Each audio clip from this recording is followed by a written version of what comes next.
Ganjar, kembali lagi di podcast Sabi, sahabat bicara. Semua kita bahas di sini. Dan kali ini di bulan April ada podcast Sabi, episode yang paling spesial nih, yaitu bukan lain dan bukan tidak bukan, yaitu podcast Sabi Special edisi Hari Kartini. Bersama saya Asya dan rekan saya Nida Husofa. Tema Sabi kali ini adalah perempuan dalam posisi kepemimpinan. Tema ini dipilih melihat realitas tentang kondisi perempuan saat ini. Perempuan adalah agen perubahan, namun masih underrepresented dalam banyak hal seperti politik, bisnis, dan kehidupan bermasyarakat secara general. Betul sekali, Syafa. Pada perempuan sebagai pemimpin dan juga mengambil keputusan itu sangat penting ya di semua tingkatan untuk mewujudkan keadilan dan juga kesetaraan gender. Betul. Dan juga untuk memajukan ekonomi, sosial, dan kehidupan bermasyarakat secara general. Maka dari itu, hari ini kita sudah kedatangan 3 narasumber nih yang sangat aktif dalam isu perempuan dan tentunya expert ya dalam bidangnya masing-masing. Udah gak sabar nih ya kita, Sofa. Langsung saja mungkin kita perkenalkan narasumber kita kali ini ya. Betul. Ada di studio. Yang pertama ada Kakak Olin Monteiro selaku aktivis tahun 90-an, tentu juga sebagai penulis, peneliti, kemudian juga produser dokumenter. Beliau juga termasuk salah satu pendiri dari Koalisi Perempuan Indonesia tahun 98. Wah, udah gak sabar banget ya kita belajar dari Kak Olin juga nih. Dan yang kedua, yaitu kita ada Kak Ashanti Ayu. Kak Ashanti Ayu saat ini bekerja sebagai Program Officer di Center Detention Study dan juga memiliki pengalaman di Komnas Perempuan. Kita juga tidak hanya dua, kita punya 3 narasumber nih. But the last but not least, kita ada Kak Iyasha Pertiani ya. Kak Iyasha adalah konten kreator di Kriminaloid, dan juga asisten lab kriminologi dan aktif mengetahui organisasi di kampus. Betul, wah sudah keren banget nih. Mungkin bisa kita lihat, kita sapa langsung ya ketiga narasumber kita pada hari ini. Halo kakak semuanya. Halo semua juga yang nonton. Halo semua podcast Sabi ya. Mungkin satu-satu nih kita tanya nih Kak Syafa. Betul. Apa kabarnya dulu dari Kak Shanti? Apa kabar Kak Shanti? Udah siap belum buat podcast hari ini? Wah siap, sehat dan menyambut Hari Kartini yang kita bilang Hari Pergerakan Perempuan begitu. Jadi tidak hanya sosok Kartini sebagai penggerak perempuan di Indonesia. Betul sekali. Terima kasih. Equally excited sama Kak Shanti. Terima kasih banyak. Yang kedua Kak Olin, how are you? Apa kabar? Baik, sehat-sehat, aman sejauh ini. Semoga semua juga sehat-sehat dan yang nonton juga sehat-sehat semua. Sehat-sehat ya. Sehat-sehat. Excited banget untuk memulai ini Hari Kartini. Dan yang ketiga, kita punya paling muda di sini nih. Representasi dari Gen Z. Kita ada Kak Iyasha. Apa kabar Kak Iyasha? Alhamdulillah sehat-sehat banget. Semoga yang nonton dan yang semuanya yang di sini semangat terus puasanya sampai nanti Lebaran. Amin. Berapa hari lagi tuh ya Lebaran? Iya. Dihitungin. Terima kasih kakak-kakak semua. Dan kita udah gak sabar ya Kak Syafa untuk tanya banyak hal kepada narasumber-narasumber kita pada hari ini. Mungkin langsung saja kita tanya nih yang pertama kepada kakak-kakak semuanya. Nah, tahun ini International Women's Day temanya kan Breaking the Bias ya kakak ya. Yep. Kalau berbicara mengenai breaking the barrier and bias, mengapa sih penting di Indonesia, di dunia ini untuk memiliki pemimpin perempuan? Mungkin dimulai dari Kak Shanti, silakan. Ya, pentingnya punya pemimpin perempuan. Ini juga the last updated, kita Indonesia sudah punya satu produk hukum khususnya untuk yang melindungi perempuan dan juga anak-anak untuk pengesahan undang-undang penghapusan kekerasan seksual. Dan menurut saya itu adalah tongkat estafet kita, kemajuan di produk hukum kita di Indonesia selain undang-undang PKDRT ya Mbak Olin, yang sudah diketok palu waktu tahun 2014 begitu, dan 2004 2006. Udah lama deh pokoknya. Nah, artinya itu gapnya range waktunya tuh jauh sekali begitu. Kalau dilihat hampir 1 dekade lebih tidak ada kebijakan yang memang khusus untuk perempuan. Dan kalau dilihat kemarin yang ketok palu adalah ketua DPR kita yang juga perempuan, dan tahun 2004 untuk Undang-Undang PKDRT, penghapusan kekerasan dalam rumah tangga, itu juga kita lihat adalah presidennya perempuan. Artinya kebijakan-kebijakan yang progresif atau khusus untuk perempuan, khususnya untuk korban-korban kekerasan, itu lahir di saat pemimpinnya adalah perempuan. Artinya perlunya pemimpin perempuan untuk bisa mengakomodir kebutuhan-kebutuhan atau kekhususan perempuan, khususnya korban kekerasan, anak, dan kelompok-kelompok rentan lainnya, ini bisa nyata dilindungi oleh negara, dan negara mengambil tanggung jawab atas itu, dan juga masyarakat mengambil tanggung jawab atas itu. Artinya ini adalah tanggung jawab bersama, dan ini tuh pentingnya ada kepemimpinan perempuan begitu, dan juga tidak hanya di negara, artinya di komunitas-komunitas lain, organisasi-organisasi lain, atau pihak-pihak swasta di tingkat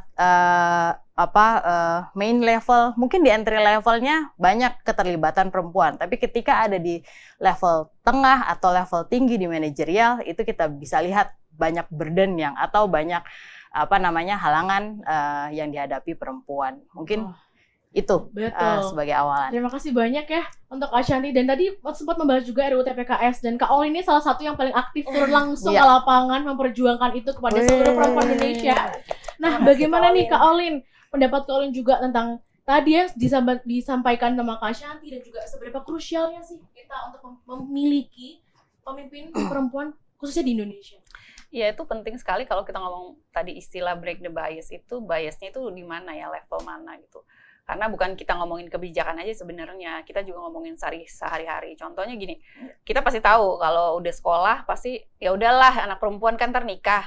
Gak usah aja tinggi-tinggi sekolah, ngapain sih ntar gue nikah gitu. Kan selalu masih ada ini ya. Ini nyaris ke abad 22 nih kita sebentar lagi, tapi masih ada statement-statement seperti itu. Jadi itu cara berpikir ya, pola pikir manusia dengan budaya patriarki di Indonesia itu masih seperti itu, sehingga itu juga bisa menjadi fakta ya bahwa kita penting bicara soal kepemimpinan. Termasuk saya kasih contoh gini deh, organisasi pemuda gitu ya, seperti GMNI, PMKRI apa. Iya. Ada nggak yang ketuanya perempuan? Terus saya balikin nanya aja nih, organisasi pemuda kalian di BEM, PMKRI, GMNI. Maaf aja ya, kalau aku lihatnya masih sedikit perempuannya gitu. Jadi ini sorry to say gitu. Kalau kalian bisa berbesar hati ya, para laki-laki yang menonton, terutama nanti nonton ini ya, kalian juga harus mendukung calon pemimpin perempuan. Nah itu berarti real, kita ngomong break the bias. Kalau kita masih, alah ntar dia inilah, ntar dia lemah, ntar dia suka nangis, begini. Kalau masih seperti itu, artinya kalian masih bias. Jadi nggak bisa jalanin break the bias itu kan. Nah jadi di level itu iya. Lalu di level kebijakan memang ini persoalannya tadi benar yang dibilang soal udah lebih dari 1 dekade baru ada satu lagi kebijakan yang punya perspektif gender gitu, seperti undang-undang penghapusan tindak pidana. Sekarang namanya tindak pidana kekerasan seksual ya. Udah diubah-ubah lagi lah pokoknya sama DPR. Jadi semoga jangan berubah lagi ya nanti pas presiden tanda tangan ya. Jangan berubah-berubah lah ya. Insya Allah ya gitu. Nah jadi gini, kalau buat undang-undang itu aturannya adalah setelah DPR dan presiden sepakat harus disign oleh Pak Presiden. Dia nggak akan jadi UU kalau belum desain nih. Jadi kita nunggu Pak Jokowi, please sign segera. Dan dukungan masyarakat juga ya. Supaya itu dokumen benar-benar dikasih nomor kan, dia menjadi dokumen negara namanya. Dengan nomor dan dengan tahun itu. Nah itu baru bisa diimplementasikan. Sementara itu belum ditandatangani, belum jadi UU ya, maaf aja ya gitu.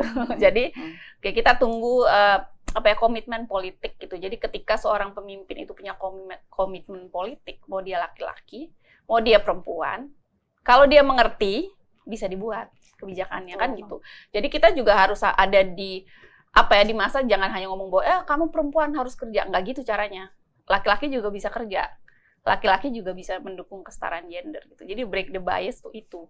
Nggak hanya kita yang dikasih kerjaan terus gitu. Oke. Tapi ini kerjaan semua orang gitu, laki-laki dan perempuan untuk ngomong kesetaraan gender, untuk mendukung supaya ada pemimpin perempuan. Termasuk para laki-laki silakan berbesar hati, calonkanlah perempuan jadi pemimpin. Bisa nggak kalian berbesar hati? The challenge dari aku, ya? Itu challenge ke depannya. Jadi Mas Sofa ternyata bahwa untuk break the bias itu multi layer ya kayak. Betul. Gak hanya di atas doang di bagian pembuat decision maker, law making, tapi juga di kancah universitas, kampus, dan itu sangat relevan nih sama kita ada Kak Yasha nih. Sekarang masih kuliah aktif ya? Iya, masih aktif. Nah, bagaimana? Ada nggak sih ketua-ketua di kampus Yasha yang itu perempuan dan perbedaannya apa? Impact nyatanya apa kalau pemimpinnya perempuan?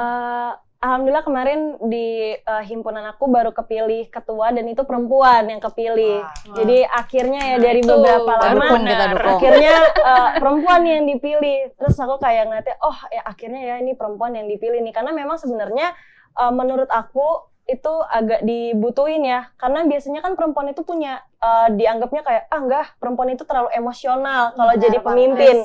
Biasanya kan kayak gitu. Justru menurut aku malah untuk orang yang emosional ini memang dibutuhkan di dalam suatu organisasi. Kayak contohnya itu kayak yang tadi Kak Shanti bilang, membuat breakthrough. Karena kan pakai emosional ya, kita ngerasain oh perempuan ini pernah loh mengalami kekerasan seksual, anak ini pernah mengalami kekerasan di dalam rumah tangganya, pernah kayak gitu. Dan wanita kan ngerasa kayak oh ini emang harus dibuat sesuatu yang memang membuat suatu perubahan. Karena kan kebanyakan laki-laki kayak itu hal yang biasa, kayak gitu kan biasanya. Cuma karena menurut saya perempuan tuh kan punya feeling ya kayak oh ini memang harus diperbaiki, kita harus buat gebrakan baru gimana caranya untuk kita melindungi perempuan-perempuan dan anak-anak gitu. Exactly. Wah, kita nggak sabar untuk melihat banyak pemimpin-pemimpin lagi ya di kampus. Amin. Kita Doain aja. Amin ya Iya. rabbal alamin. Ya, mungkin ada pertanyaan nih yang menarik banget dari pembahasan Kak Olin tadi, membahas tentang lingkungan patriarkis.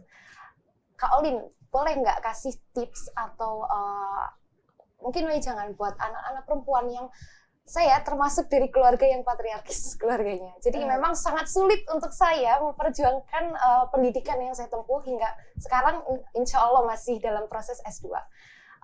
Sungguh sulit Kak mempertahankan posisi perempuan ini di keluarga yang patriarkis. How to educate my family kayak gitu. Gimana mereka tuh biar sadar bahwa saat ini perempuan itu sudah harus berpendidikan, harus bisa memiliki pegangan hidup kayak gitu loh. Bukan harus selalu mengandalkan laki-laki, bahkan kita juga bisa menunjukkan bahwa kita tuh bisa memimpin gitu loh. Bagaimana Kak Olin? Bisa mungkin? Ya sebenarnya, nah itu sebenarnya kan challenge ya sebenarnya. Kalau aku nggak mau bilang hambatan ya, tapi lebih kepada challenge. Karena gini, kita ini semua produk budaya patriarki. Yes. Kita ya, jadi bukan cuma kamu atau satu dua orang, enggak. Tapi kita semua ini produk dari budaya patriarki itu. Sehingga memang perlu beberapa strategi ya. Strategi mau yang cepat bisa, mau yang agak lama bisa. Jadi silakan dipilih. Karena kalau teman-teman lihat kan di Instagram banyak yang marah-marah mulu kerjaannya setiap hari ya.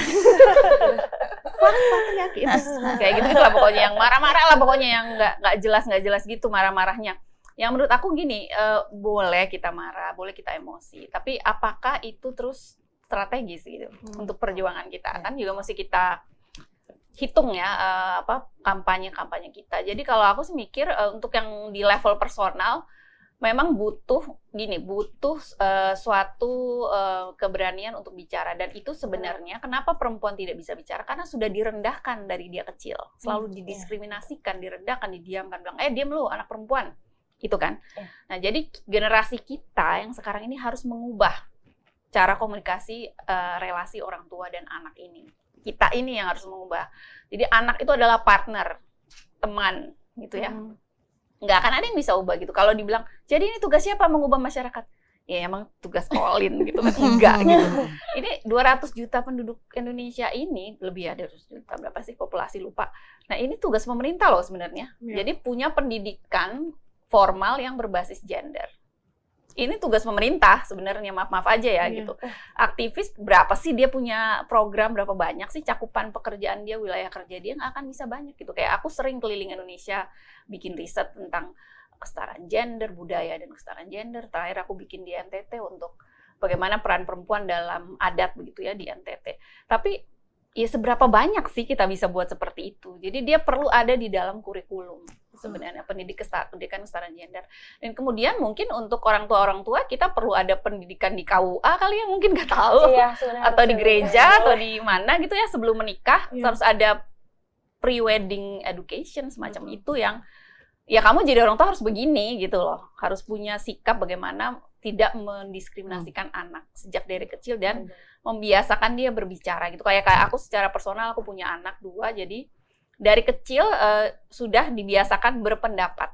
Sehingga mereka juga ngomong, oh saya nggak suka begini, saya suka begini, saya mau begini, saya mau gitu. Jadi dialog itu memang dibangun dari anak dari kecil. Betul. Begitu sudah besar agak susah ya, gimana tiba-tiba dia besar, makanya kamu perempuan ngomong nggak bisa gitu loh. Jadi ini di organisasi aja pasti ya saya juga tahu ya, di organisasi tuh laki-laki melulu yang ngomong, ya nggak sih? Betul. Apalagi di partai politik, ya maaf aja ya, kalau aku pernah duduk di rapat partai politik, nggak ada yang mau ngasih gitu ke perempuan untuk bicara. Ini kan bahaya ya kayak begini gitu. Jadi memang peluangnya, aksesnya ini harus dibuka dari kecil sehingga dia terbiasa. Begitu dia terbiasa, tentu dia bisa bicara gitu. Nah, kalau di keluarga ya pasti mau nggak mau kita harus mencoba sih ya. Memang kadang karena memang ada relasi yang tidak balance antara orang tua dan anak, ini yang perlu diperbaiki, sehingga pendidikan itu penting dan bukan tugas kita aja, tapi tugas negara sebenarnya gitu untuk melakukannya. Kalau enggak nanti ya begitu lagi gitu, pola pendidikannya masih sama seperti harus itu. menjadi everyone's best interest. Betul Sekali. Dan harus ada perubahan dari generasi. Jadi generasi kita ini nanti kalau kalian punya anak, kalian inilah ubahlah itu relasi kalian dengan anak-anak generasi kalian. saya nanti ya membangun anak. Dan generasi Yasa juga Iya. nanti. Betul. Ya, satu generasi ya. Betul banget. Betul. Memang Berarti kita gitu. yang membenahi ya. Betul sekali. Untuk di Indonesia sendiri ya, isu tentang patriarki itu memang masih kerasa gitu loh. Apalagi untuk teman-teman kita masih di umur-umur sekarang ini masih kerasa banget. Walaupun memang kita sudah dikasih akses misal untuk bisa kuliah, bisa selesai gini, tapi masih tetap ada pandangan-pandangan miring perihal kenapa perempuan itu ya udah kamu setelah menikah silakan kamu di dapur urus anak, cukup seperti itu. Itu adalah goals hidup mereka gitu loh. Tapi mereka tidak pernah membayangkan bahwa kita pun memiliki cita-cita yang mungkin pun bisa menjadi pemimpin kalau memang perlu gitu ya. Betul sekali nih. Mungkin pertanyaan selanjutnya nyambung ya dari sebelumnya ke Kak Shanti, mungkin tadi sudah dibilang ada patriarki dan lain-lain, tapi kadang kita sudah maju, tapi sudah ke stigmatize bahwa kayak ya udahlah pasti nanti begitu-begitu aja gitu. Jadi kita jadi less motivated, kayak mau maju juga dipandang sebelah mata, diam kita ditindas gitu. Itu kira-kira menurut Kak Shanti itu baiknya seperti apa biar perempuan-perempuan ini lebih termotivasi untuk maju sebagai pemimpin dan juga untuk mengambil role di masyarakat? Betul. Kalau mau dibilang yang sangat bodo amat gitu. Kalau mau maju ya nggak usah pikirin kanan dan kiri gitu. Jadi kadang kita sebagai perempuan atau ketika berada di level untuk mengambil suatu keputusan atau kebijakan itu kadang banyak mempertimbangkan faktor dampak dari apa yang akan kita putuskan. Somehow mungkin tetap fokus dengan tujuan begitu, walaupun memang perempuan dilekatkan dengan peran-peran yang lebih demokratis gitu ya, Mbak Olin, yang lebih partisipatif ketika kita memimpin begitu. Jadi kira-kira seperti apa ini baiknya organisasi kita mau kemana gitu. Nah itu ciri khasnya perempuan gitu dalam memimpin, dan itu yang kita mungkin tidak hanya sedikit populasi dari laki-laki yang memimpin menggunakan metode itu dalam memimpin gitu. Artinya ketika memang ada di kanan kirinya tidak bisa diambil kebijakan ini atau keputusan ini straight the goals gitu. Tujuan kita, tujuan bersama yang secara kolektif sudah ditentukan itu apa. Terus aja gitu, terus maju dan segala challenge yang ada di kanan kiri. Nah ini juga yang perlu disupport oleh lingkungan di sekitarnya. Gimana cara supportnya? Artinya ketika misalnya dia memimpin nanti ada dampak dari apa yang dia ambil keputusannya, artinya itu adalah keputusan bersama gitu. Tidak bisa ini gara-gara yang memimpin adalah perempuan, dia lebih emosional, lebih kayaknya ngambilnya hati banget deh, kayaknya nggak rasional deh, kan kadang masih ada yang kayak gitu ya. Ini ya udah kadang itu nggak usah didengerin deh gitu. Kadang kalau aku mau bilang gitu ya, nggak usah didengerin deh yang itu udah fokus aja sama tujuan, bahwa ini adalah tujuan bersama yang ditetapkan.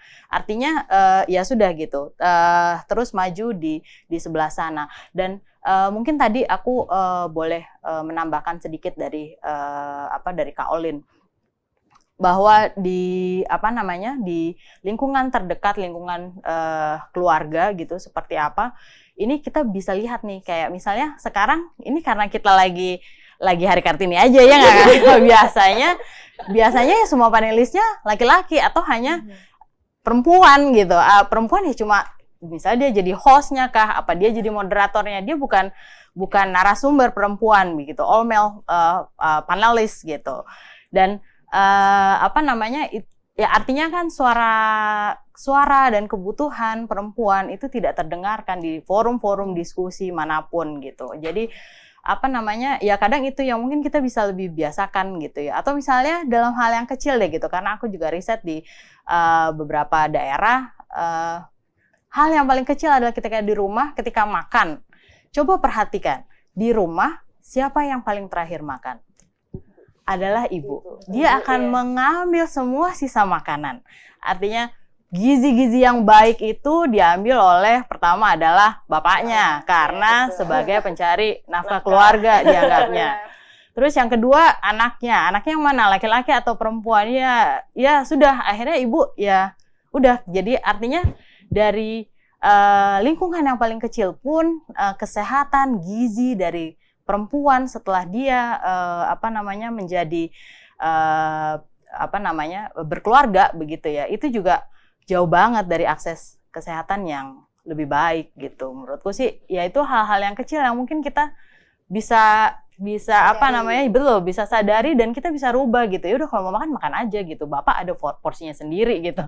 Ibu ada juga porsinya gitu. Tapi dia bukan menghabiskan sisa makanan yang ada di meja. Mungkin itu sih. Iya. Berarti untuk termotivasi sebenarnya ya udah kita stick to the goals ya. Betul. Kalau memang ada prejudice seperti itu, kita lawan prejudice tersebut. Betul. Gitu. Dengan dibantu dengan kebijakan-kebijakan dari pemerintah yang bisa memberikan platform perempuan-perempuan untuk maju. Betul. Gitu.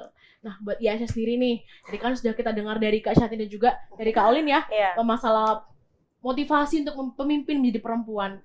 Pasti Yasha juga sekarang mengetuai Himahi ya? Enggak, aku tadinya kepala komisi 3, Oke. tapi sekarang udah gak masuk ke organisasi mana-mana. Gimana tuh semangat kamu dan juga untuk break the bias juga nih dari teman-teman, misalnya kayak kok milihnya Yasha dan lain-lain atau enggak yang mau yang lain? Bagaimana cara kamu convince teman-teman nih dan semua Gen Z di sini yang lagi nonton ya, yang pengen jadi ketua BEM atau gimana, biar bisa mereka terus maju memperjuangkan kepemimpinan itu? Tutup kuping sama tutup mata sih, udah biarin aja orang mau ngomong apa. Karena waktu itu memang sempat aku jadi wakil ketua di suatu acara tahunan gitu kan, di acara tahunan kriminologi. Dan ketua dan wakilnya dua-duanya perempuan, aku sama temanku perempuan. Dan itu benar-benar dipandang sebelah mata banget Kak. Karena kayak, aduh ini Yasha lagi sama ini, pasti ini orangnya keras kepala apa segala macam kayak gitu. Tapi aku kayak udah, ayo kita jalan aja, kita kerjain aja. Gak daripada ngomong doang, udah mendingan ngerjain deh gitu. Bener-bener tutup mata dan tutup kuping gitu. Dan alhamdulillah berjalan dengan lancar dan baik dan benar gitu. Jadi cuma ngomong gini aja, daripada ngomong aja, mendingan lakuin, kerjain, jangan komentar aja. Karena kan kalau komentar doang, nggak ngapa-ngapain, nggak akan melakukan gebrakan, nggak akan melakukan sebuah perubahan gitu. Mendingan kamu turun lapangan, kamu ngomong, kamu suarakan, aspirasikan, keluarin semuanya, biar kita bisa sama-sama, biar bareng-bareng kita kerjain sama-sama daripada komentar aja kayak gitu. Kalau misalkan untuk biar kita termotivasi gimana sih biar kita mau maju gitu. Ya kita kalau mau melakukan perubahan daripada nungguin orang, mendingan kita jalan sendiri. Iya. Iya nggak sih? Karena kalau misalkan kita nungguin, gue nungguin ketua BEM yang lain aja lah, nanti pasti ada kok perubahan-perubahan lainnya. Kelamaan, jalan aja. Daripada nungguin kayak gitu, udah pasti nggak akan dijalanin. Karena kan kita nggak tahu pemikiran orang lain kan. Yeah. Karena kita punya ide, kita punya pemikiran gitu.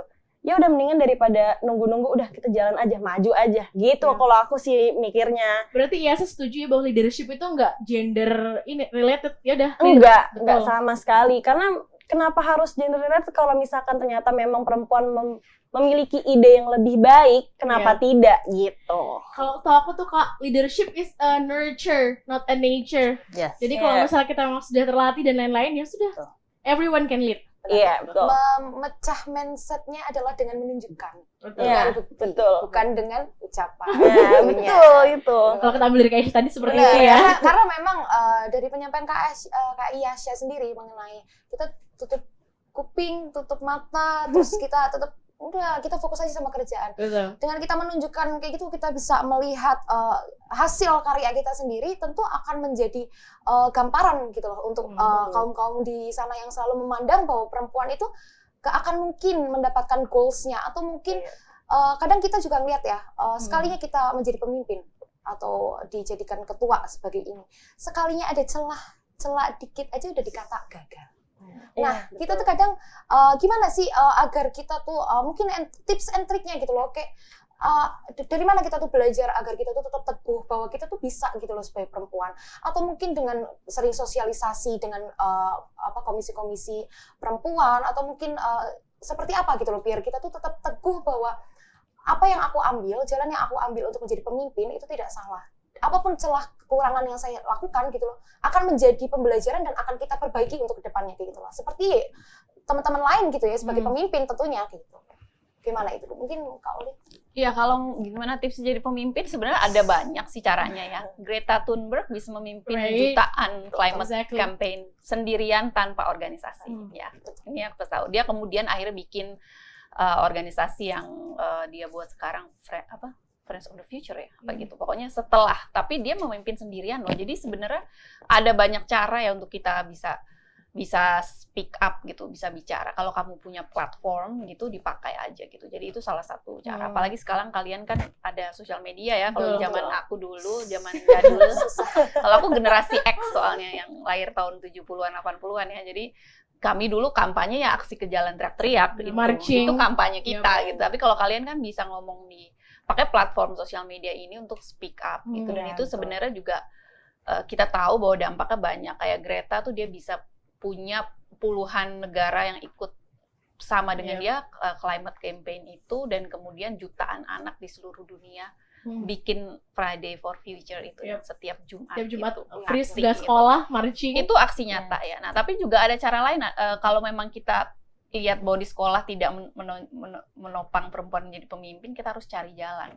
Artinya kita ikut relawan. Sekarang kan banyak ya, bisa relawan di mana-mana, bisa di Komnas Perempuan juga banyak tuh anak-anak mahasiswa aku lihat relawan di sana. Jadi organisasi lah gitu bergabung, karena di situ kalian belajar berdebatnya itu. Itu kayak umumnya tadi di Hima atau di mana ya pasti Asia ya. Harus masuk, karena hanya dengan begitu kamu bisa berhadapan dengan fakta kenyataan dunia ini. Betul. Kalau kalian sendiri menderita, nggak bisa gitu. Jadi memang harus ada sedikit effort kalau kalian ingin berbuat sesuatu, keluar ikut organisasi. Mau kalau di desa-desa ada apa sih, Karang Taruna ya? Iya. Mungkin ikut aja udah. Jadi supaya kalian juga punya kans untuk jadi pemimpin. Kalau kalian nggak masuk kan susah ya. Sama gitu. Ya memang banyak partai politik sekarang memang nggak ideal lah gitu mamanya. Tapi menurut aku masuk aja kalau suka politik. Masuk dari sekarang, dari muda, dari kuliah, masuk nggak apa-apa.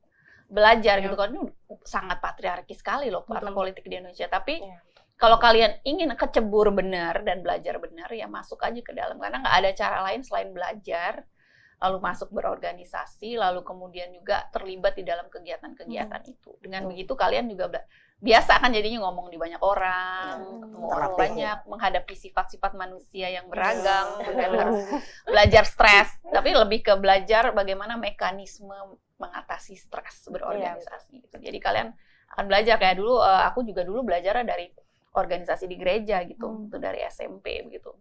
Bagaimana drama-drama juga ada, politik-politiknya kecil-kecil juga ada gitu, tetap ada, tapi at least kita belajar. Karena kalau kamu sendiri memang susah, harus punya istilahnya itu sekutu yang membantu kamu.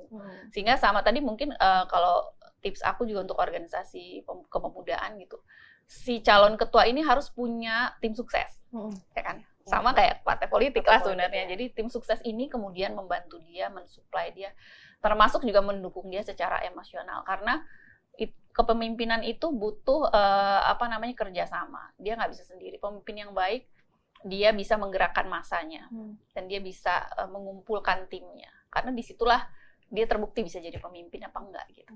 Kan gitu. Jadi memang banyak banget cara. Jadi kalian bisa pakai, apalagi sekarang dengan sosial media ya. Tapi intinya bahwa kemauan untuk belajar dan kemudian juga kemauan untuk berorganisasi itu penting dalam kepemimpinan. Exactly. Nah, kalau kita ngomongin kepemimpinan nih ya, Kak Sofa, itu kita nggak jauh terhadap decision making dan juga policy making.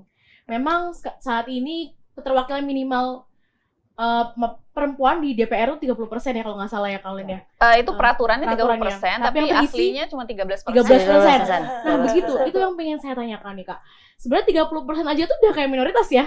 Kan harusnya ya kalau mau kita bilang equal ya 50-50, tapi kita mungkin ngeliatnya dari kacamata lain mungkin ya. Itu aja baru terisi 12%.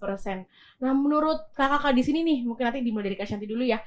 dari terisi 12 atau mungkin minimal 30 tuh masih kurang nggak sih Kak? Kira-kira kita harus seinklusif apa, seequal apa sebagai perempuan ini bisa dilihat bahwa kita tuh bisa gitu. Ya. Di kancah misalnya di kancah policy making kayak gitu. Ya, kalau terakhir lihat datanya BPS gitu, perempuan yang menyelesaikan sekolah formal ya, SD, SMP, SMA, bahkan di level SMA dan SMA sederajat dan SMP itu angkanya 0,2% lebih banyak daripada laki-laki. Tapi kemana nih? Iya. Kemana nih? Artinya kalau secara educated semua perempuan ya sedikit lebih unggul dibandingkan laki-laki kalau dilihat data. Cuma ternyata kemana nih yang potensi-potensi unggul ini gitu? Artinya base-nya adalah pendidikan yang baik gitu ya. Artinya sampai jenjang SMA dan sederajat. Nah ini kalau boleh dilihat di entry level perempuan banyak berkontribusi banyak ikut gitu ya. Artinya mungkin saya belum baca data gitu. Artinya di level pekerjaan atau yang lainnya perempuan ini seberapa besar kontribusinya? Apakah hampir 70 atau 80%? Tapi ketika dia naik di level yang middle atau bahkan di yang level atasnya, dia pengambil kebijakan ini semakin berkurang karena ya banyaknya challenges tadi ya. Perempuan ketika dia ada di luar rumah, dia dihadapkan dengan peran dia di rumah, dan ketika dia kembali lagi ke rumah, ada lagi peran ganda yang harus dipegang oleh perempuan begitu. Apakah laki-laki punya peran juga di rumah tangga? Ketika dia pulang dari pekerjaannya di yang middle level, misalnya kita membandingkan antara middle levelnya perempuan dan laki-laki. Ketika dia pulang ke rumah, ya sudah istirahat, makan, selesai gitu. Perempuan ketika pulang ke rumah apakah mandi, selesai istirahat? Enggak, ada anak yang harus diurusi, besok menunya apa dan lain-lain. Dan menurut saya perempuan dibiasakan kita bisa multitasking gitu ya. Sedangkan laki-laki lo fokus aja deh, fokus dengan tujuan lo, cari nafkah yang baik, semua kebutuhan rumah tangga terpenuhi dan lain-lain. Jadi menurutku dari situ saja tuh bisa dilihat gitu ya bahwa perempuan ini dibiasakan kerjanya ya semua dikerjakan gitu. Dia bisa jadi dia akhirnya tidak fokus dengan tujuannya, atau kalaupun memang dia fokus, dia butuh waktu yang lebih lama daripada laki-laki. Jadi dan itu akan berdampak kepada ketika dia mengambil kebijakan tertentu begitu. Artinya ada di ranah personal dia punya bebannya, dan di ranah yang publik gitu. Artinya ketika dia harus menentukan satu kebijakan atau keputusan, dia juga punya beban juga gitu yang menurutku bisa jadi lebih berat daripada laki-laki, karena banyak hal yang pasti akan dipertimbangkan ketika dia mengambil kebijakan begitu. Akan banyak suara-suara yang lebih didengarkan begitu ya ketika dia akan mengambil suatu kebijakan atau keputusan. Jadi tadi kembali lagi ke pertanyaannya, gimana ketika perempuan nanti dia bisa mengambil suatu kebijakan gitu ya, apa yang harus dia lakukan, kira-kira kayak gitu tadi. Jadi ya tingkat keterwakilannya 30% cukup nggak sih? Ya bahkan di level negara pun enggak gitu. Mungkin lebih progresif di teman-teman yang bergerak di bidang swasta gitu, CEO atau board of director, itu dia sudah lumayan banyak, bahkan dia bisa lebih dari 30% gitu. Tapi sejauh apa sih dia berdampak swasta ini? Padahal yang kita butuh adalah kebijakan di negara gitu. Negara bikin kebijakan yang bisa bikin kebijakan tuh dari mana? Ya dari keterwakilan perempuan dong. Betul. Karena di situ dia akan menjaring semua suara perempuan yang ada di di daerah-daerah pilihannya, dapil-dapilnya dia. Nih ibu-ibu atau perempuan-perempuan muda, anak-anak perempuan kira-kira kebutuhannya tuh seperti apa sih, akses terhadap air yang layak, karena itu dia akan berdampak jauh signifikan kepada kesehatannya. Juga gizi yang baik tadi, juga angka kematian ibu yang harus diturunkan. Nah itu kan semua ketika yang memimpin laki-laki bisa nggak dia gitu, bisa nggak dia melihat secermat itu gitu. Ketika karena kan keputusan itu bisa diambil jauh lebih bisa diambil ketika ada pengalaman dia gitu ya. Jadi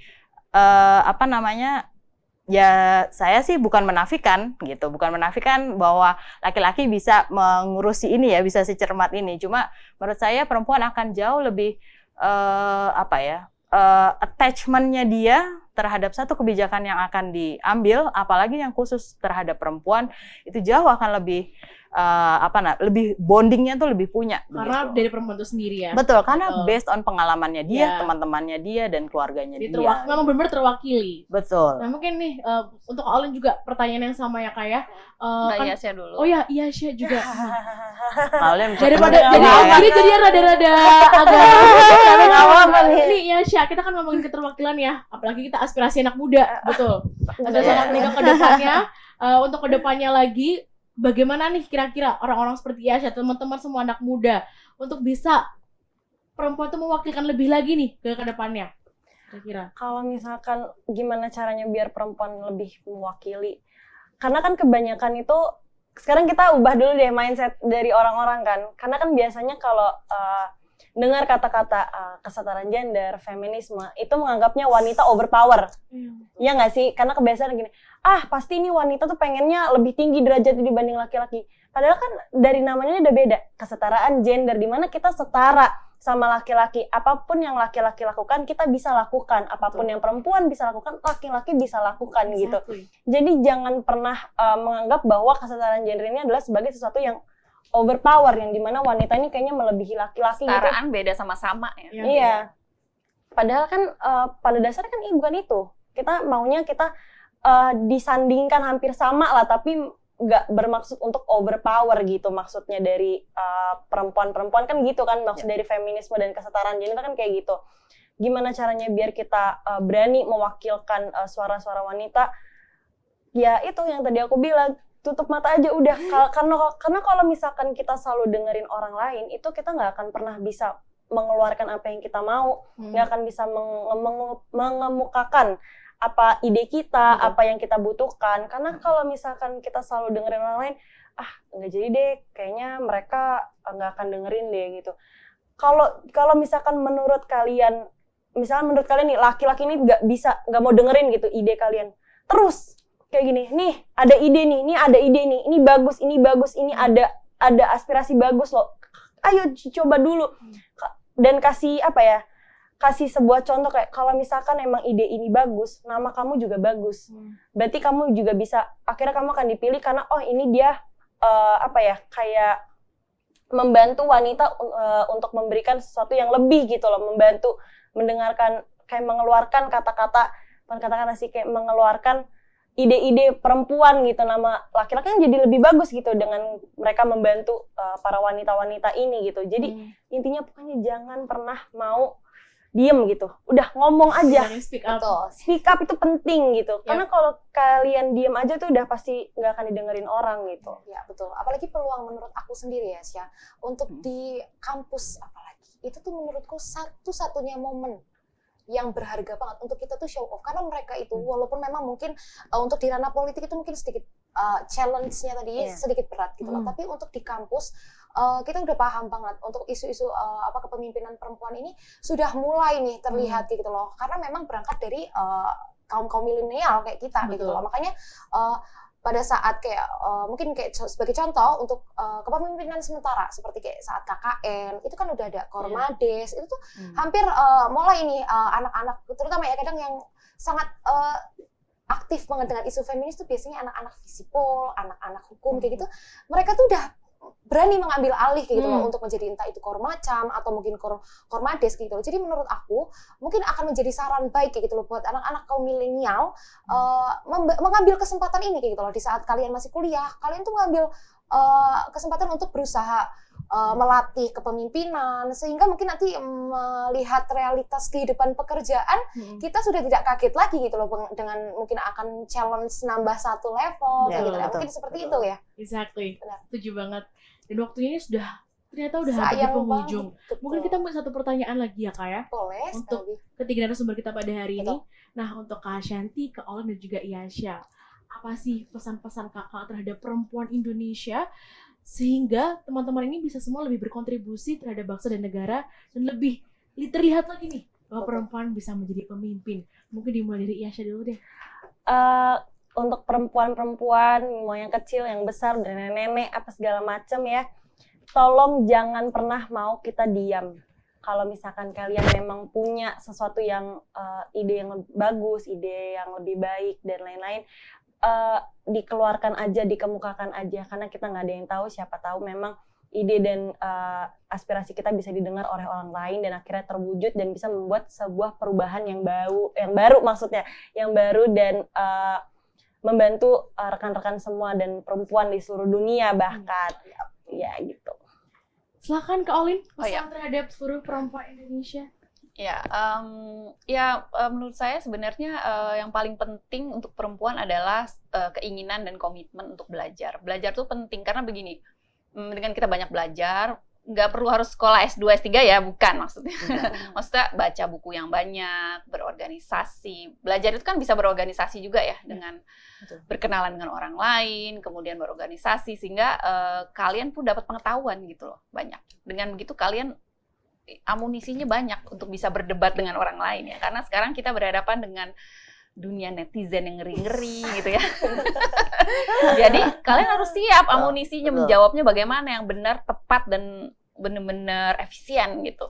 Jangan juga terus kita marah-marah gitu tapi terus juga nggak efisien. Akhirnya orang tidak tersampaikan informasi yang benar gitu. Jadi boleh marah, boleh kesal, tapi juga harus tepat gitu omongan kita. Jadi coba deh cek di influencer seperti Greta itu, cara dia menyampaikan pesannya singkat, padat, menyelekit gitu, tapi kena gitu. Nah seperti itu harus kita, dan bikin seperti itu hanya bisa kita bikin kalau kita punya pengetahuannya lengkap gitu. Jadi kita pelajari soal kesetaraan gender itu apa, kemudian berorganisasi, bikin tim sukses ya, penting tim sukses yang membantu kalian. Semua laki-laki juga diajak aja, biar dia juga teredukasi gitu ya. Jadi jangan pilih-pilih, oh ini perempuan-perempuan aja, enggak, laki-laki boleh semua ikut bantuin gitu. Jadi mereka juga, oh ya bener ya, waktu itu ya perempuan pemimpin gitu. Jadi mereka lihat gitu. Jadi jangan dianggap bahwa isu kesetaraan gender itu hanya milik perempuan, tapi milik kita semua, sama-sama belajar dan sama-sama saling mendukung gitu. Ya mungkin Ashanti? terakhir kalinya Iya, terakhir mungkin untuk para perempuan gitu ya, bahwa kita itu berdaya, kita itu berharga, artinya apapun yang dialami, apapun yang dirasakan itu bisa disuarakan karena satu suara itu sangat berharga. Tadi menyambung Mbak Olin, kita punya support system, kita punya tim sukses. Ambil teman-teman, ambil kawan-kawan, ambil siapapun yang ada di sekitar kita yang punya pengalaman yang sama, yang punya tujuan yang sama, kita bareng-bareng gitu. Karena ya kerja kolektif itu pasti hasilnya akan jauh lebih berkontribusi kepada orang banyak gitu. Tapi dimulai dengan satu suara yang kita punya, satu pengalaman yang kita punya, lalu fokus untuk itu, ambil teman-teman, ajak teman-teman di sekitar kita, tidak peduli umur, tidak peduli jenis kelamin, siapapun gitu. Tadi laki-laki juga bisa diajak untuk ya sama-sama kita suarakan apa yang kita tuju gitu secara bersama. Mungkin itu. Baik, terima kasih banyak untuk seluruh 3 narasumber kita pada hari ini. Terima kasih Kak Ashanti, terima kasih Kak Olin, dan juga terima kasih banyak Iyasya. Terima kasih. Sudah banyak ilmu dan insight yang kita miliki hari ini ya. Dari sharing bertukar pikiran bersama 3 wanita hebat yang sudah hadir pada hari ini. Kalau begitu, kami harap kedepannya perempuan Indonesia dapat berkontribusi dan juga dapat bisa lebih berperan, mengambil peran untuk bangsa dan negara. Betul banget. Mungkin kita sebelumnya sekali lagi kita ucapkan terima kasih untuk ketiga narasumber kita, seru banget. Ternyata kayaknya kita butuh waktu jauh lebih banyak. Betul sekali. Karena memang isu ini tuh sangat menarik ya, apalagi untuk kita kaum perempuan kayak gitu loh. Semoga kita bisa dipertemukan di kesempatan lain. Betul. Saya Sofa Dan saya Asya, kami pamit undur diri. Selamat Hari Kartini 2022. Dan untuk merayakan Hari Kartini, setelah ini kami akan ada puisi spesial untuk para perempuan Indonesia dan mari kita saksikan bersama. Terima kasih dan sampai berjumpa lagi. Terima kasih. bye-bye. R.A. Kartini karya Ahmad Maulana. Engkau adalah putri yang berjiwa pahlawan, rela mengorbankan jiwa serta ragamu, tak gentar melawan takdirmu untuk memajukan negara ini. Engkau adalah sosok Sri Kandi yang rela mengorbankan harta dan bendamu, tak pernah merasa letih dalam memperjuangkan negara ini. Engkau adalah pahlawan dari kaummu. Cita-citamu amatlah mulia demi mewujudkan tunas bangsa, kebanggaan agama, serta negara. Selamat Hari Kartini untuk seluruh perempuan Indonesia. Semoga di tahun ini dan kedepannya akan lebih banyak perempuan Indonesia yang dapat berkontribusi untuk memajukan bangsa dan negara.